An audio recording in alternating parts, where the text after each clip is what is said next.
Good evening, ladies and gentlemen, and welcome to the last show of the semester. I'm Travis Apple, and he's Brian Vale, and you're watching Gametime Situation. That's right, folks. Although the dreadful exam week is coming up, we still made time, and we are glad you loyal fans made time for us once more. Now, Brian, I'm not sure why exam week is so dreadful.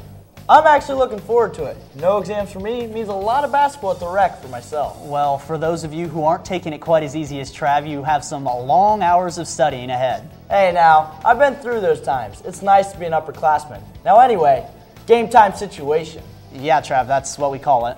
Right you are, Brian, and tonight we're going to do a brief recap of a few of the fall sports that ended since the last show, including a ride of a lifetime for a certain AU sports team. A ride of a lifetime indeed. We'll also bring the fans up to date on all the winter sports thus far, and... Dun-da-da! Chip Whipple's back, and he will be bringing another AU athlete under the Gametime spotlight. Looks like another fun-filled, interesting, and very informative show is right around the corner. That's right, Vale. We might as well stop the jibber-jabber and get right into this statter shower. Weird? You know what I mean. It's game time. Who?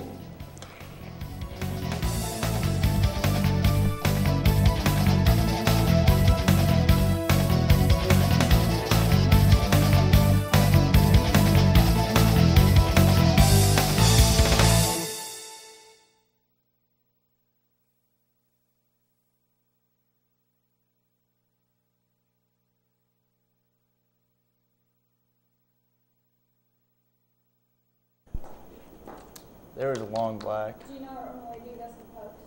What do you mean? Do you ever post this?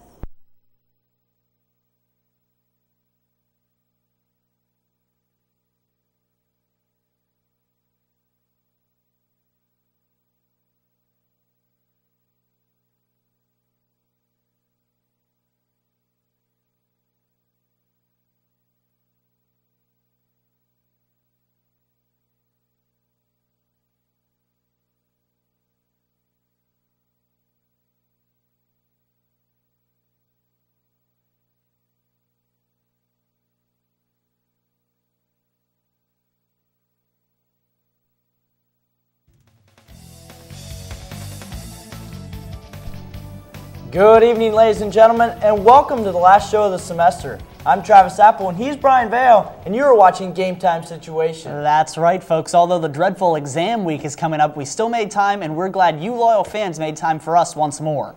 Now, Brian, I'm not sure why exam week is so dreadful. I'm actually looking forward to it. No exams for me means a lot of basketball at the rec for myself. Well, for those who aren't taking it quite as easy as Trav, you may have some long hours of studying ahead this weekend. Hey now, I've been through those times. It's nice to be an upperclassman. Now anyway, Gametime Situation. Yes, Trav, that's what we call it.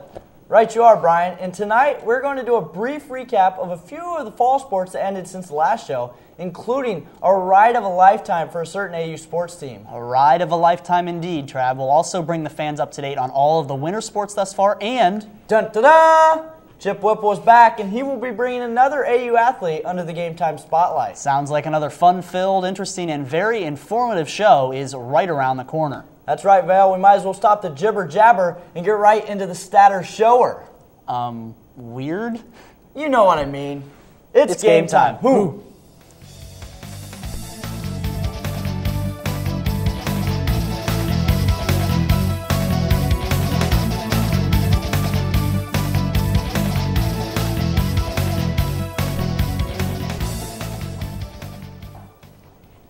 Now, as we talked about in the introduction, the Ashland University volleyball team, although started the season a little rough, came back to finish on fire. The Lady Eagles won 10 of their last 13 regular season games and then started playing very well at the right time. They won the GLIAC tournament by defeating Findlay, nationally ranked Hillsdale, and nationally ranked Grand Valley State, and that gave them a seed in the NCAA Division II regional tournament. The 5th-ranked Eagles traveled to Hillsdale to face the 4th-ranked Ferris State Bulldogs in that tournament. AU came out still smoking from the GLIAC tournament as they swooned by the Bulldogs in 3 games. What'd they do? Swooned. It was like the Eagles just woof. The very next game, AU headed to face Hillsdale once again, who had only been defeated one time the entire season, and that was in the GLIAC tournament by none other than AU. While in the regional tournament game, Ashland continued their stellar play as they defeated the Chargers for the second time in 1 week in 3 games. beat them in 3 games again. AU then stayed at Hillsdale as they had to play in the championship game against SIU Edwardsville. How did that go, Brian? The Lady Eagles faced some tough competition in the regional final in SIU Edwardsville. The 14th-ranked Cougars may not have been highly touted as AU's previous opponents, but they'd still won 29 games in a row coming into the finals. Ashland had traveled a long way to get to this point, however, and they would not be denied. The Eagles dominated in a 3-game sweep as AU won 30-23, 30-17, and 30-24. The first game saw Ashland total 13 kills. In Game 2, Ashland held SIU Edwardsville to a .049 hitting percentage, and in the final game, the Lady Eagles had 20 kills to finish off the match. AU had 51 kills for the match, while holding the Cougars to a .068 hitting percentage. Mary Kate Glow had 17 kills and 10 digs for AU, while freshman Marina Santos Claus had 10 kills and 15 digs in the match. Santos Claus is on my tie. Indeed he is. Glow, Dangle, Warren, and Amanda Stefanski were named to the all-tournament team. Ashland advanced to the Elite Eight with the win, meaning a trip to Pensacola, Florida. There, Ashland faced North Alabama, who came in with a 28-game win streak.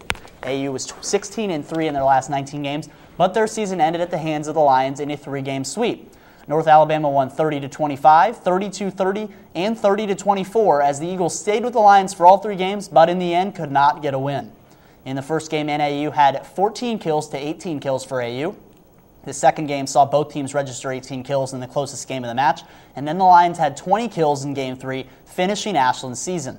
Stefanski had 15 kills, and Dangle had 13 kills and 11 digs for AU. North Alabama then lost in the Division II National Finals. Ashland ended their season with a 23-10 record. Congratulations to the volleyball team and all the members.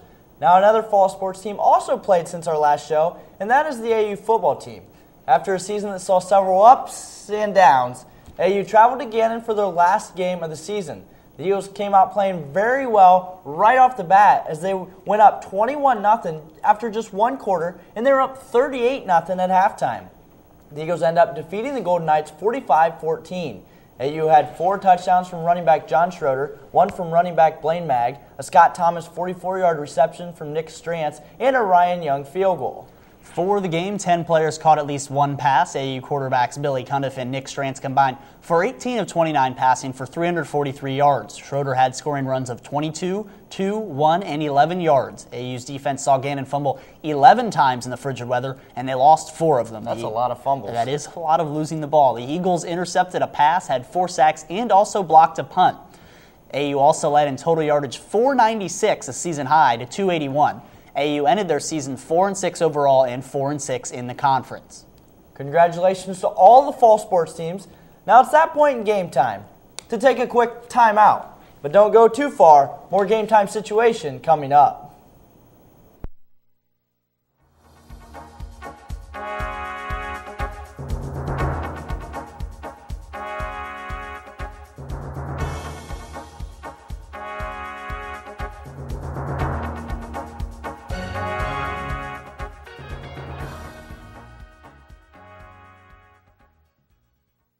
Eating meals together will make our country strong. Is this something that you did when you were a kid? I did eat with my family so long as my mother wasn't cooking. It's not good making fun of your mother, even if you are president, but it is good to have dinner with your kids. We know the more often children have dinner with their families, the less likely they are to smoke, drink, and use drugs. So simply having dinner together can help your children forever, even if you're not a great cook. My name's Andy McDonald. I ride this useless wooden toy for a living. It's hard. I've been doing it for 13 years. I'm still lame. I do a trick called a 540. Took me a good 6 years to learn. There's a whole generation of skateboarders out there that are just as talented athletically as any basketball or football player. It takes somebody that's not going to be afraid to fall down a lot, because you definitely will fall down. You're not a failure until you refuse to get back up. Drugs are only going to hinder what I'm trying to do. That right there is my idea of getting high.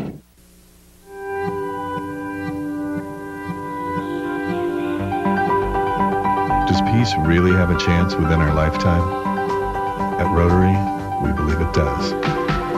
We've created programs at universities around the world dedicated solely to teaching peace to a new generation.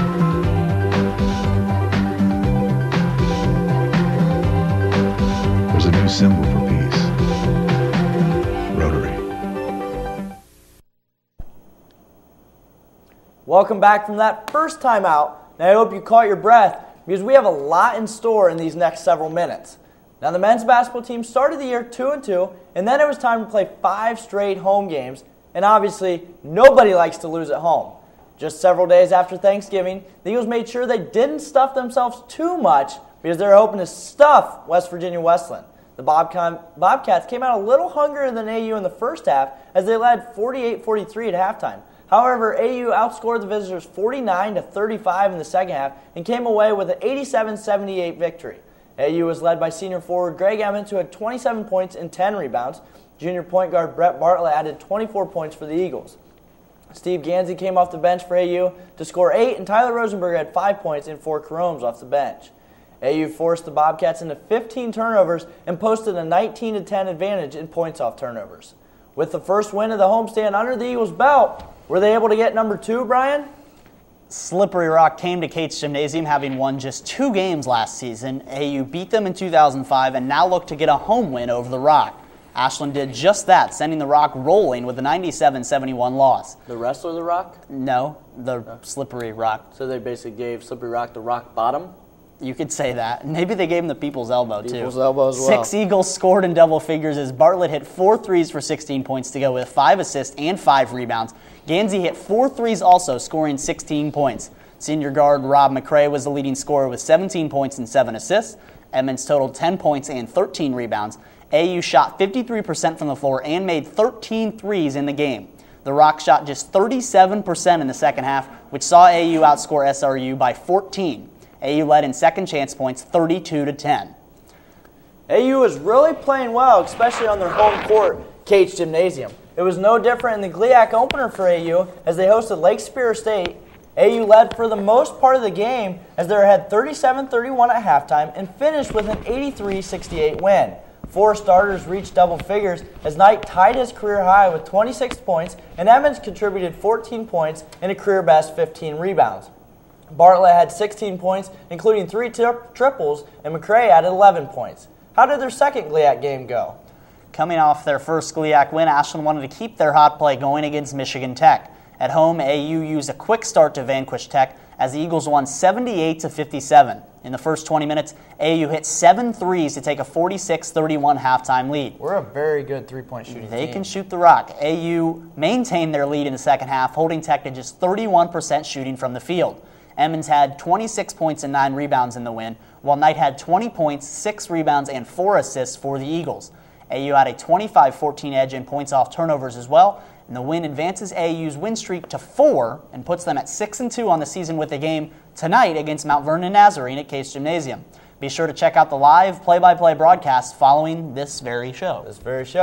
Now, the men's team is really playing well, especially at home. Now on the year, Greg Emmons is averaging a double-double with points and rebounds, so basically he's playing pretty well. How well is he going to be able to compete down low when it comes to the game time spotlight? Well, we're going to find out right now as Chip Whipple will bring Emmons under the game time spotlight. Take it away, Chip.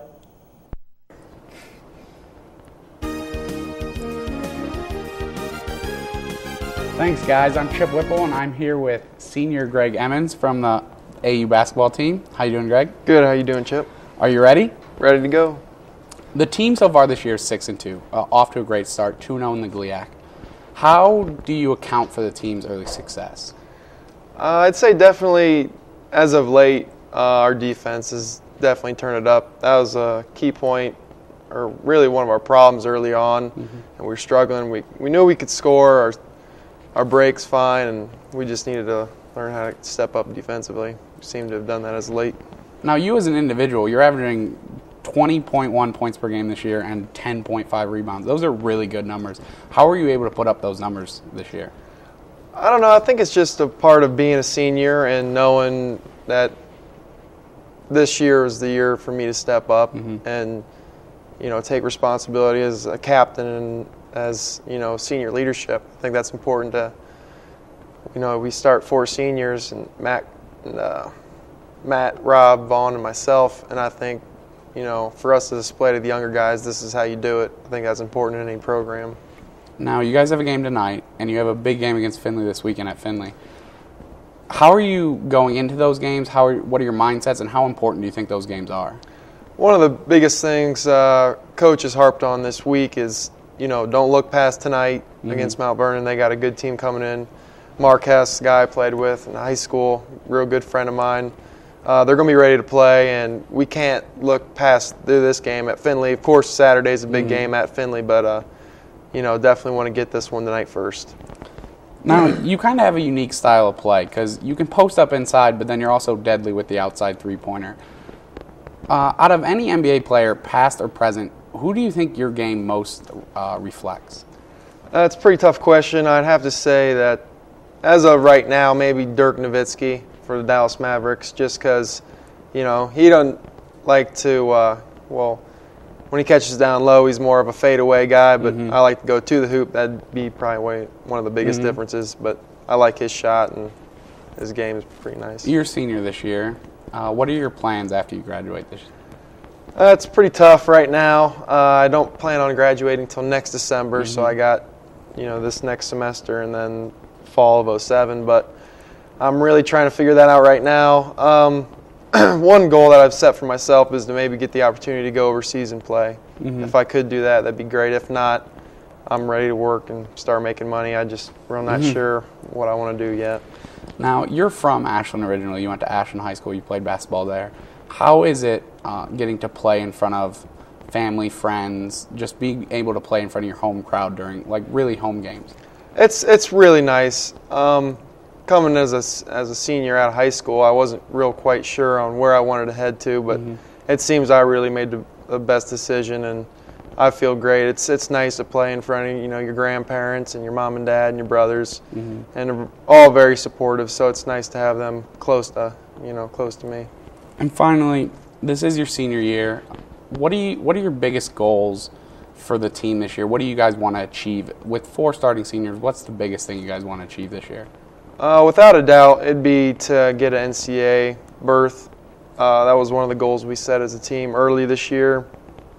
And if we can just, stay on track and remember what, almost got us there last year, we were close, just to continue to do that. That would be the ultimate right there, is to make it to the tournament. Well, you are on a good pace this year to make the tournament. You're 6-2 right now, 2-0 in the GLIAC. And now, Greg, you are officially off the Game Time Spotlight. Thanks, Chip. We'll be back with more Game Time Situation right after this. People are taking the national radon test. Have you? Answer true or false. Radon is a radioactive gas. False. True. It's true? It's a natural gas? The Office of the Surgeon General recommends all homes be tested for radon. False. False. True. Radon is the second leading cause of lung cancer. False. It's true. Oh. Yeah, totally surprised. I never would have thought of that. I don't even know where to go to have it checked. 1-800-SOS Radon. If I don't take care of it, nobody else will. Kids, how do we take care of our teeth? Brush your teeth twice a day. Floss your teeth once a day. If you want healthy teeth, do this every day. Brush your teeth. Fight tooth decay. Floss your teeth. Don't forget regular dental checkups, okay? Brush your teeth twice a day. Floss your teeth once a day.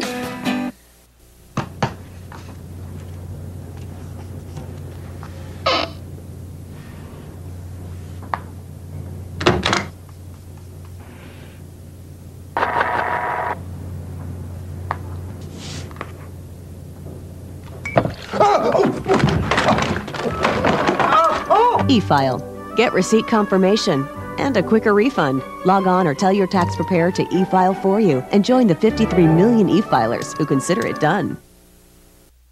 There are a lot of big issues in a national agenda. But sometimes we help our communities most by getting involved in local issues. Getting a traffic light at a dangerous intersection or cleaning up a polluted stream can improve lives and strengthen communities. That's what American democracy is all about.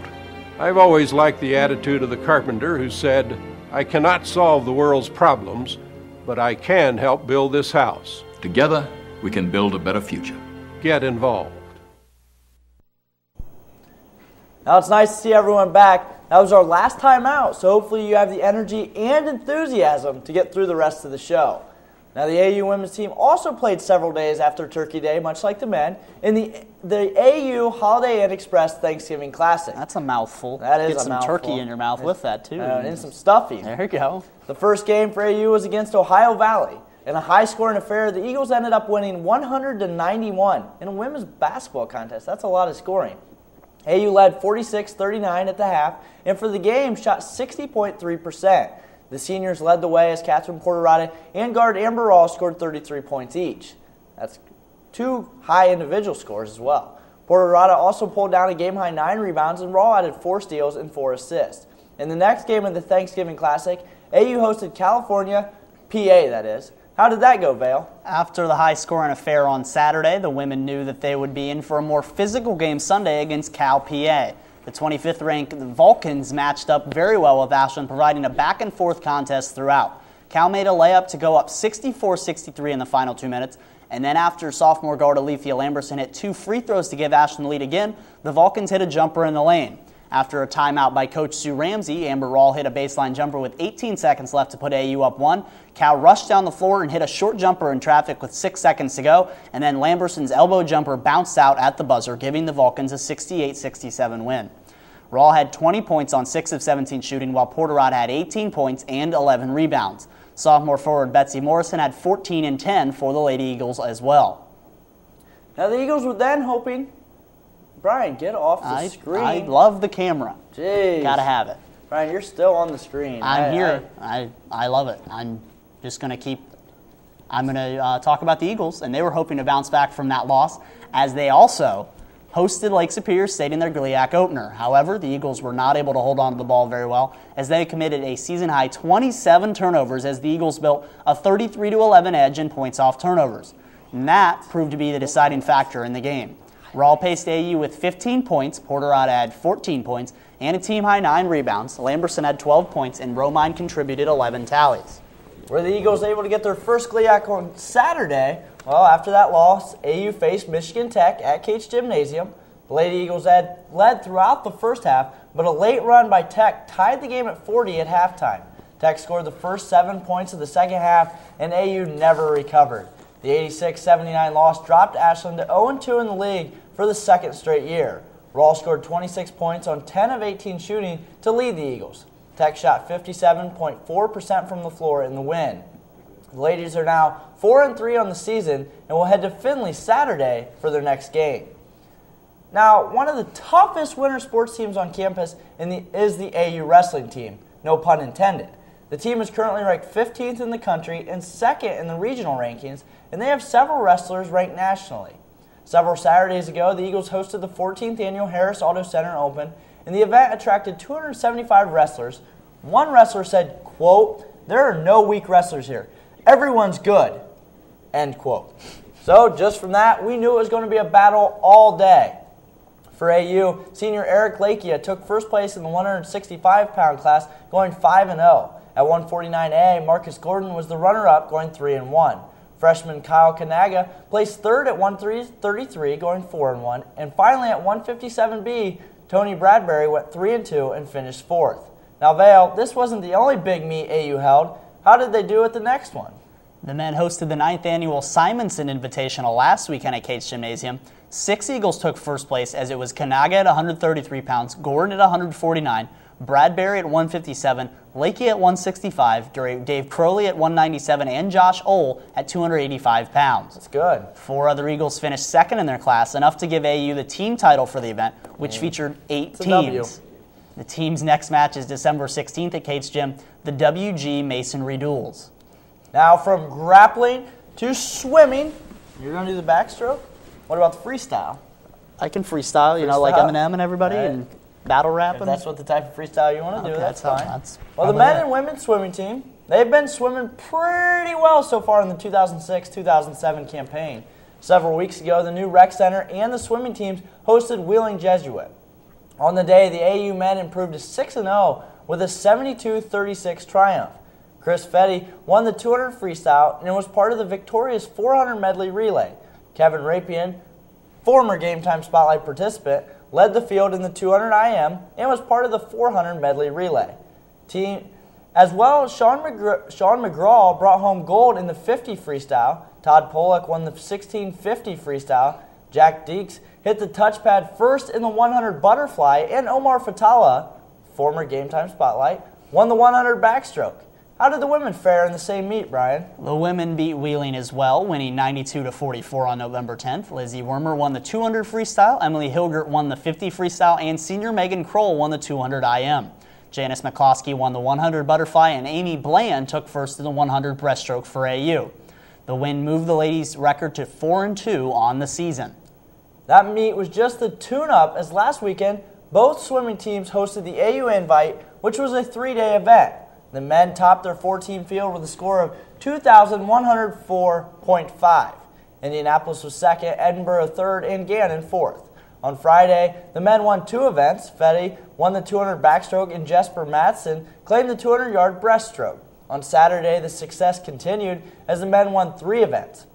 Omar Fatala finished on top in the 100-yard butterfly. Fetty won the 100-yard backstroke again, and the men's team won the 200-yard medley relay. Finally, on Sunday, the men's team finished strong. Fetty claimed the top spot in the men's 200-yard individual medley. Fatala won the 500-yard freestyle, and the men won the 200-yard freestyle relay. Now, Brian, did the women do just as well as the men? The women were able to do just as well, if not better, winning their half of the event, beating 5 other teams to the men's 3 other teams. Freshman Brittany Rode won the 200-yard butterfly, the only Eagle to win an event on Friday in the Invitational. However, many other Lady Eagles took the runner-up spot, garnering enough points to win the team event. AU took the top 3 spots in the 200 butterfly. Jenny Johnson was second in the 200 backstroke, and Megan Dort took second in the 200 breaststroke. In relays, the women took second in the 400 freestyle. On the next day, Johnson won the 400 IM, again the only winner on the day for Ashland. On Sunday, it was Lizzie Wormer doing the honors, finishing first in the 500 freestyle for AU. Both the men and women will travel to Westminster Friday for their next meet, and from there they will go to Indian Rocks Beach, Florida on December 14th for winter break. That'd be nice to go to Florida. It's got to be. You're going to Florida, Travis. You got me. But I would like to go to Florida and swim. That'd be nice. Aren't you doing that? So, well, I might if I learn how to swim. Oh, that's a good point. I probably should go to the rec center to learn how to swim. You could do that. They have the pool. Anyways, switching gears. The last show before Christmas break, and we won't be back till after New Year's. Christmas break, New Year's, a couple days after that. A big game is the BCS national title game. Well, AU plays men and basketball, men and women's basketball. Okay. There's some swimming and wrestling meets, but I guess the BCS title game. What's your thoughts on it? This past Sunday they did the selection. Michigan kind of, short end of the stick, certainly. Definitely the short end of the stick. What's your thoughts on that? Well, Ohio State, Florida should be a competitive game, obviously, as Florida's won 12 games in the SEC, but I think Ohio State just has too much firepower for the Florida defense.